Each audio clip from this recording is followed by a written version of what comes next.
إذا تريدون الدولمة قالب حبة حبة ذايبة لاجعة وحامضة سووها على طريقتي. حبايب ما أقدر أوصف لكم الطعم بس يجنن. شرط الدولمة الطيبة كل المكونات نثرمها بالإيد. البهارات نحتاج ملح وفلفل أسود. بهارات الدولمة إذا متوفرة عندكم ضيفوا، ما عندكم مو ضرورية. 4 ملاعق كبيرة معجون طماطة، كمية زينة من دبس الرمان، عصير ليمون طبيعي، ملعقة كوب قهوة تنطي طعم رهيب للدولمة.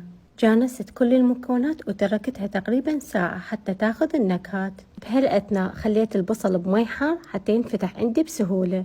بقاع الجدن نخلي ليا مع زيت، السر اللي يخلي دولمتنا ترفة وأبد مو ناشفة. إذا تريدون الدولمة ذايبة بنفس الوقت حبة حبة مو ممرودة، نخلي الدولمة على نار متوسطة تذب كل السوائل اللي بيها.